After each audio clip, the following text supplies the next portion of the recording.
6:37 de la mañana, nos acompaña muy temprano de traje y corbata, chico. Eso es llamativo, meritorio, reconocible.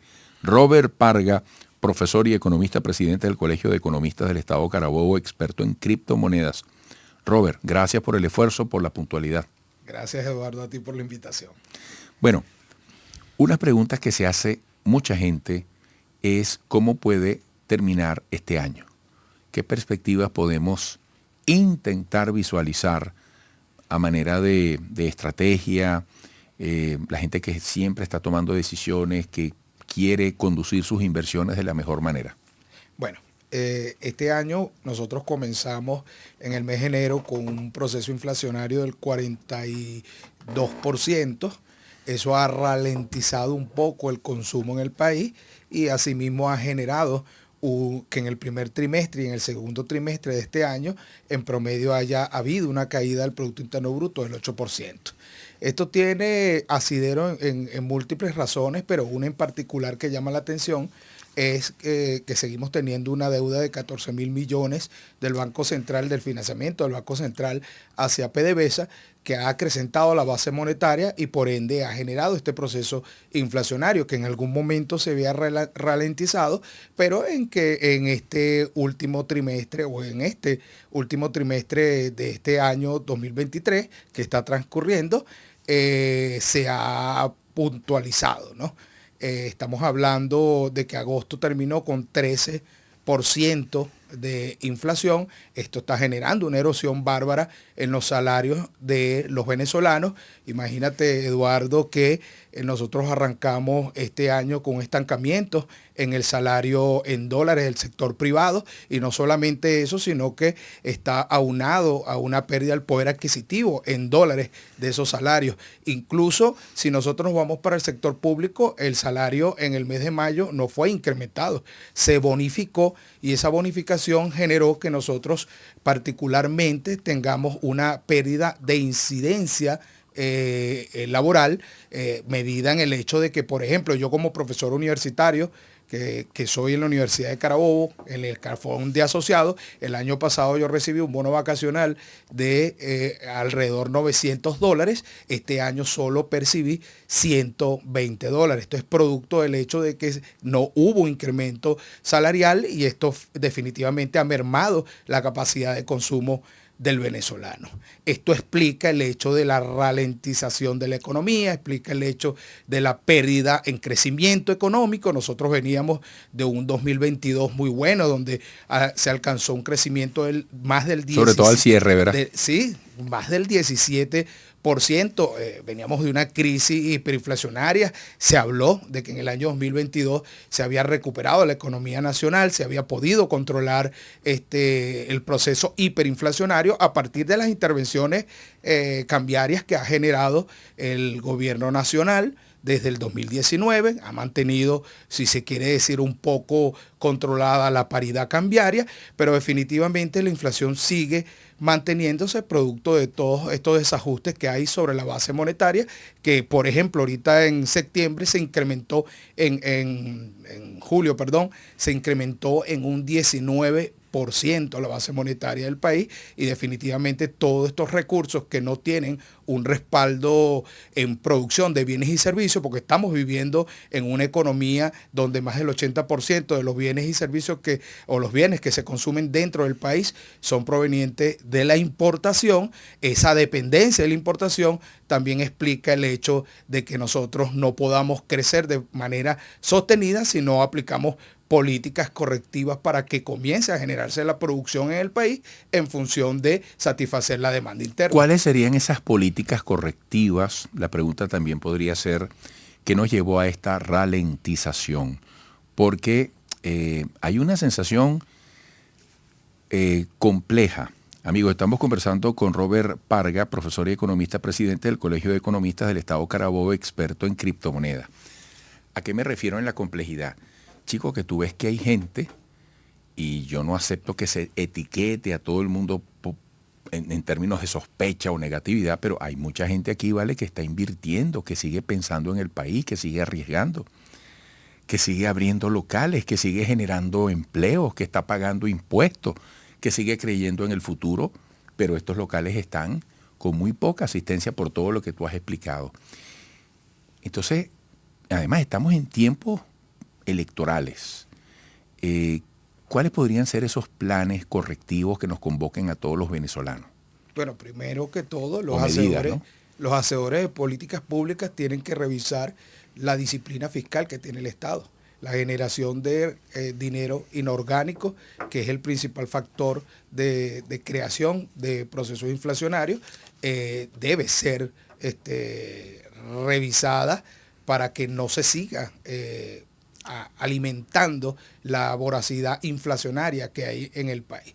También hay que tomar en consideración que el hecho de la pérdida del poder adquisitivo del venezolano para poder incrementar la capacidad de consumo y pasa porque se haga un ajuste, un verdadero ajuste salarial que no sea solo bonificar lo que fue lo que ocurrió en mayo de este año y de alguna forma explica el hecho de esa disminución de la demanda de bienes y servicios que tú estás diciendo en este momento, ¿no? La otra cosa, bueno, hay algunos impuestos que se han creado, por ejemplo, el impuesto a las grandes transacciones financieras que pechan sobre todo las transacciones en divisas. Estas es una política fiscal restrictiva que al final de cuentas lo que hace es incentivar a la disminución del consumo. Hay que hacer una revisión del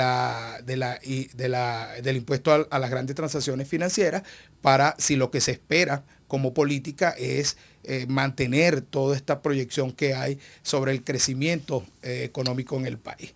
Asimismo también, bueno, hay que analizar otros factores que son importantes, como por ejemplo el hecho de que el venezolano necesita tener, y no solamente el venezolano, sino los actores extranjeros que en cierta medida también coadyuvan a la inversión nacional, necesitan tener seguridad en sus inversiones, seguridad financiera. Y esa seguridad de alguna forma se provee a partir de la información plena y precisa del manejo de los fondos públicos que está haciendo el Estado venezolano, también del respeto a la propiedad privada. Todo eso se enmarca en términos de un Estado que apoya y promueve las inversiones y sobre todo el emprendimiento. Ahorita, Eduardo, los emprendedores están sufriendo mucho por la voracidad fiscal que hay. Por allí nosotros sabemos que se aprobó una ley que ordena las potestades tributarias de los estados y los municipios. Bueno, eso se recibe con beneplácito. La de armonización. La de armonización tributaria de municipios y estados. Eso se recibe con beneplácito porque por allí los entendidos, yo tengo en el Colegio de Economistas un equipo de proyectistas, el profesor Carlos Ñañez, la profesora Ana Belmonte, que hacen este tipo de cálculos. Se establece que por lo menos la aplicación de esa norma va a generar una reducción del 30% del gasto fiscal de los emprendedores, de los empresarios, y esto a su vez le va a permitir, claro, si se aplica de la forma correcta, le va a permitir que ellos puedan utilizar todo este empuje de disminución en su estructura de costos para poder reinvertir, para poder producir, para poder hacer crecer su emprendimiento o su empresa en este Robert, caso. El salario.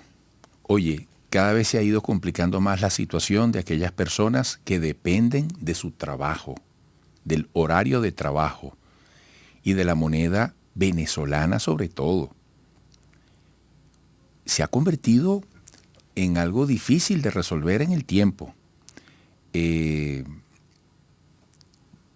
esperanza, qué luz puede haber en el horizonte en medio de los esfuerzos posibles que fuerzan a los venezolanos a ponernos de acuerdo en un mismo compromiso por el país? Así como tú de manera tan clara, tan pedagógica, has ido desgranando el tema, insisto, de una manera muy interesante, te lo digo como periodista. ¿Qué se puede decir del salario? Bueno, o sea, ¿dónde están las expectativas para resolver el tema salarial, que es el gran punto de partida, ¿no? Fíjate, Eduardo, estamos hablando que el venezolano está en potencia tocar el tema. Frente a ese tema salarial, tiene dos elementos importantes que los afectan de manera directa, que es el tipo de cambio y el mismo proceso inflacionario.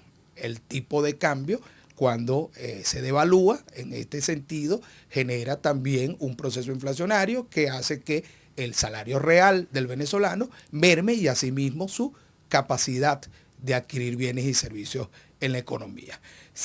Lo dije hace un momento, el Estado venezolano tiene que hacer un ajuste porque los procesos inflacionarios asimismo también hacen esa erosión en el poder de compra del venezolano, y en este momento, en términos de conducta, el venezolano se siente apremiado por esos bajos salarios. Eso explica esa contracción económica que estamos viendo en este momento. Tenemos una previsión de que podamos entrar nuevamente a un proceso hiperinflacionario, y nosotros sabemos ya lo terrible que significaría todo esto porque lo vivimos en años recientes, ¿no? No es fácil salir de una hiperinflación y volver nuevamente. Yo creo que aquí, en este caso, los psicólogos van a jugar un papel importantísimo, pero no todo es malo, ¿no? Nosotros sabemos que dentro de las crisis siempre hay posibilidades, oportunidades que se puedan aprovechar. Entonces el venezolano, en este caso, bueno, el sector salud, el sector alimentos, que son sectores prioritarios, se mantienen en crecimiento. Por eso tú decías, Eduardo, hace un momento que se veían muchas inversiones en restaurantes, en servicios personales de todo tipo y sobre todo en servicios de salud, porque son elementos o son sectores que el venezolano no puede dejar de acceder. ¿Qué le recomendaría yo al ciudadano a pie? Bueno, primero que hagan un presupuesto familiar, prioricen cuáles son sus necesidades, porque sabemos que en estos momentos de crisis, donde el salario todavía no se vislumbra la posibilidad de que haya un incremento real que permita incrementar ese poder adquisitivo del ciudadano a pie, bueno, se tienen que tomar esas consideraciones, elementos importantes, lo que te decía, planificar bien el presupuesto, buscar formas alternativas de acceder a ingresos, sobre todo en divisas, que es lo que le puede proteger de alguna forma el poder adquisitivo. Bueno, Robert, agradecidos con tu presencia, espero que se repita en el corto plazo. Increíble que estamos a punto de entrar en la recta final en el último trimestre cuando arranque el mes de octubre. El año pasó demasiado rápido, Eduardo. Así es, increíble. Bueno, yo espero que desde el Colegio de Economistas del Estado Carabobo, nosotros por lo menos a partir de este año y comenzando el año siguiente podamos promover todos estos cambios que necesita el país. Bueno, gracias, de verdad. Ha sido muy pedagógico, se te ha entendido en una materia que puede ser compleja. Por algo eres profesor. Gracias. Y economista, presidente del Colegio de Economistas del Estado Carabobo, experto en criptomonedas, Robert Parga. Al regreso, otra interesante entrevista que tiene que ver con la economía y específicamente en el sector alimentos que tú acabas de aludir. Regresaremos.